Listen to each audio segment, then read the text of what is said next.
আসসালামু আলাইকুম, কেমন আছেন সবাই? আশা করি সবাই ভালোই আছেন। ভিডিওটা শুরু করছি কিন্তু আমি গতকালকে রাত থেকে। গতকালকে বিকালে চক থেকে শাক তুলে আইনা পলিথিনে রাইখা দিছে, দেখি শাক ঘামাই গেছে।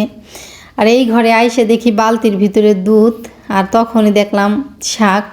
মানে লাইট জ্বালাইতে আমি আসছি, তা না হলে এই ঘরে আসাই হইতো না।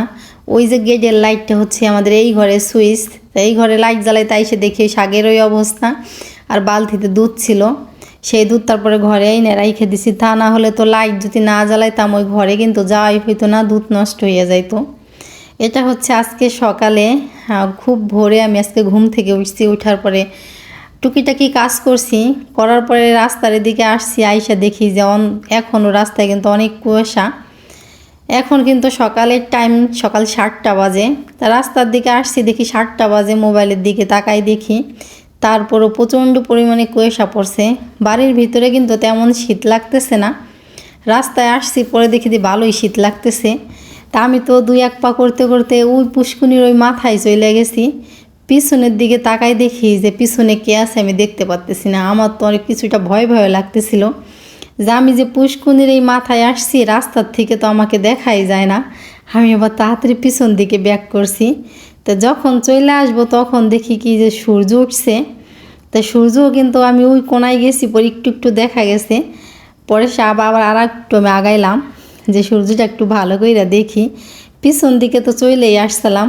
তো সামনে দিকে আবার আর একটু আগাই যেয়ে দেখি যে সূর্য উঠছে, কুয়াশার কারণে সূর্যও দেখা যাইতেছে না। যেহেতু এখন সকাল 7টা বাজে, বেলা কিন্তু কম হয় নাই। এখন বাড়ি চলে যাব, আর বেশিক্ষণ থাকবো না এই জায়গা, যেহেতু সকালে রান্না করা লাগবে। তা বাড়ি আইসা কিন্তু আমি ভাত চড়াই দিছি, ভাত হয়ে গেছে, নামাই নিবর। এদিকে গতকালকে যে শাক আনছিল বিকালে তুইলা, পালন শাক, সেই শাকও আমি ধুইয়া পরিষ্কার করে কাইটে নিছি, শাক রান্না করব। ভাত তো গড়দা নিছি, তারপরে চুলায় কড়াই দিয়ে দিছি শাক রান্না করার জন্য। তা শাক রান্না চড়াই দিছি, দেখা তো যাইতেছে 1 কড়াই শাক। এই পালন শাকের ভিতরে দেখি আমার বোন 2-1টা গোল হেসি ও তুলে আনছে।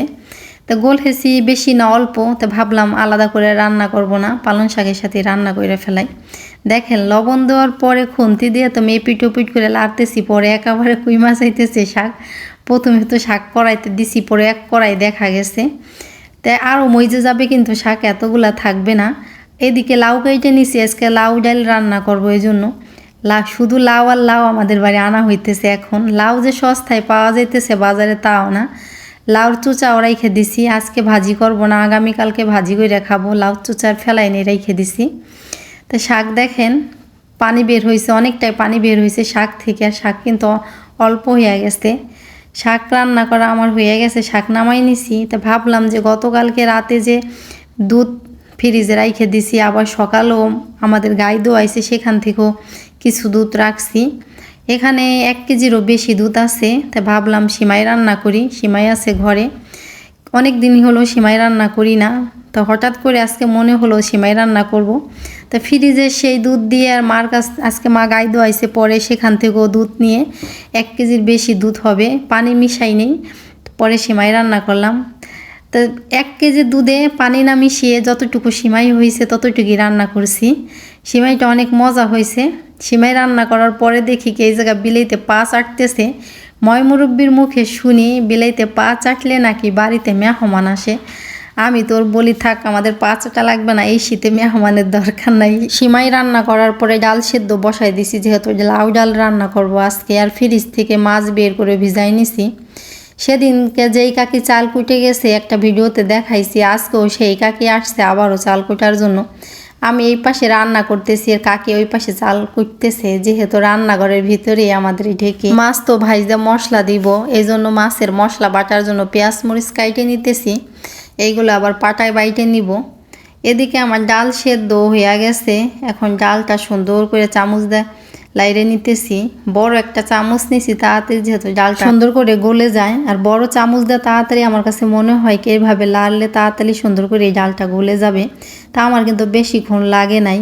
আগেকার মানুষ কিন্তু ওরন দিয়ে কিন্তু নারকেল ভেঙে যে আচা হইতো, সে আচা দিয়ে ওরন বানাই, কিন্তু সেই ওরন দিয়ে কিন্তু ডালটা এভাবে ঘুরতো। আর এখন তো সেই ওরনের কোনো কারবার নাই, এখন এরকম চামচ দিয়ে ওরনের মতো কাজ হয়ে যায়। তাই সুন্দর করে ডালটাতে আমি ঘুইটে নিছি এমন চামচ দিয়ে। এখন লাউ দিয়ে দিছি, এর ভিতরে লাউ দিয়েও কিছুক্ষণ মজাই নিছি। তারপরে বেশি করে পানি দিলাম, বেশি পানি দিলে জাল হলে ডাল স্বাদ লাগে। তো অনেকক্ষণ পর্যন্তই কিন্তু আমি ডালটা জাল করে নিছি। এখন ডালটা বাগার দা নিব। তো বাগারের জন্য রসুন আর তেজপাতা আর পেঁয়াজ এইগুলাই দিব বাগারে। আমি পেঁয়াজ আর রসুন হচ্ছে প্রথমে দিয়ে ভাজছি। এখন 3-4টা তেজপাতা দিয়ে দিলাম। ছোটো ছোটো তেজপাতা, বেশি বড় না, বড় হলে একটা দিলেই হয়ে যেত। তো এখন তো বাদামি কালার হয়ে গেছে, ডালটা বাগার দা নিব। আর ডালটাও কিন্তু অনেক মজা হয়েছিল। তো ডাল বাগার দা কিন্তু আমার হয়ে গেছে, 2-3টা বলক দিয়ে এখন নামাই নিব। আর বেশিক্ষণ জাল দেব না, অনেকটাই ঘন হয়ে গেছে ডাল। তারপরে কড়াই দিয়ে দিছি চুলায় মাছ ভাজার জন্য, তেল দিয়ে দিছি। তেল তো অনেক গরম হয়ে গেছে, এক এক করে সবগুলো মাছই আমি দিয়ে দিতেছি। মাছ ভাজার তেল তো অনেক গরম হয়েছে, আবার জালও অনেক কঠিনভাবে জ্বলা উঠছে। জাল টান দিলাম আমি তাড়াতাড়ি, মাছ না হলে সুন্দর করে ভাজা হবে না। মাছ তো তারপরে ভাইজা নিছি। মাছ ভাইজে নেওয়ার পরে ওই কড়াইতে যে তেল ছিল সেই তেলের ভিতরে যে মশলা দিয়ে আমি কষাইতেছি। এর ভিতরে শুধু রসুন, পেঁয়াজ আর কাঁচামরিচ বাটা, কোনো শুকনা মরিচ দিইনি। কাঁচামরিচ বাটা দিছি দেখে মশলারও এরকম কালার দেখা যাইতেছে। তো মশলা সুন্দর করে কষাইয়া মাছ দিয়ে তারপরে ধনিয়া পাতা দিয়ে দিলাম। কাঁচামরিচ খাইলে কি হয়, তরকারি স্বাদ হয়, কিন্তু কালারটা এরকম দেখা যায়। শুকনা মরিচে কিন্তু স্বাদ হয় না, কালার সুন্দর হয়, ক্ষতি হয় কিন্তু। তো রান্না বাড়া করার পরে সেই সময় তো সিমাই রান্না করছি, গরম সিমাই দেখে আমি খাইনি। এখন বসছি আমি খাওয়ার জন্য। সিমাই রান্না করার পরে যে বাটিতে বাড়ছিলাম সে বাটি নিয়েই বসে পড়ছি আমি খাওয়ার জন্য। আগে পরে কিন্তু সবাই কম বেশি খাইছে, এখন আমি খাবো। আমার আশপাশে কিন্তু আরও সদস্য বসা আছে, তারা খাবে। বল নিয়ে বসছি, এই জন্যই বলে এখন যতটুকু আছে সবাই মিলে এখন ভাগযোগ করে খাই ফেলাবো দেখেই বল নিয়ে বসছি। আর এখন যদি কেউ না খাইতো তাহলে বল নিয়ে বসতাম না, অন্য একটা পাত্রে খাইতাম। তো সবাই মিলে খাবো দেখি বল নিয়ে বসছি। আমি তো খাইতেছি চামিচে করে, অনেক মজা হয়েছে। সিমাই খাওয়া দাওয়া করার পরে গোসল করছি, তারপরে দুপুরের খাওয়া দাওয়া করছি। এখন বাজে 2টা। তো 2টার সময় আমি ভাঙ্গা আসছি কিছু দরকারি কাজের জন্য। ভাঙ্গা এসে দেখি এই গাড়িটা এই জায়গা। আগে কিন্তু ভাঙ্গা আমাদের এরকম গাড়ি দেখা যায় নাই। আর এই জায়গা কিন্তু অনেক পুলিশ, এই মাথা থেকে ওই মাথা পর্যন্ত অনেক পুলিশ। আমি তো দূর থেকে ভিডিও করছি, কি জন্য এই জায়গায় এত পুলিশ সেটা বলতে পারলাম না, বা নিজেও জানি না। তারপরে চলে আসছি বাড়িতে।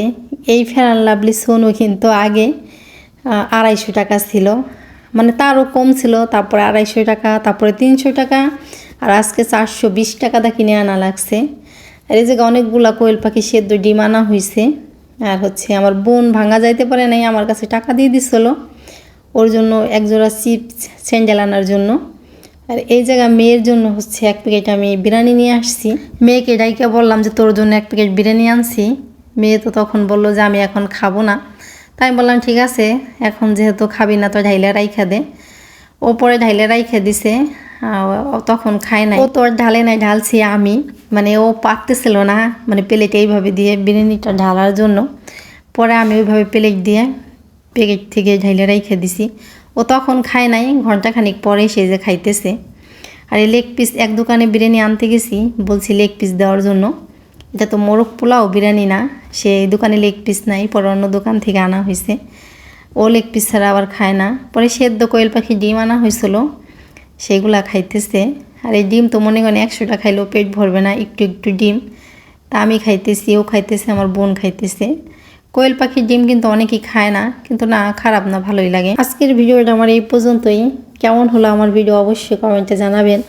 ভালো লাগলে লাইক, কমেন্ট, শেয়ার, সাবস্ক্রাইব করতে ভুলবেন না। তো সবাই ভালো থাকবেন, সুস্থ থাকবেন। আল্লাহ হাফেজ।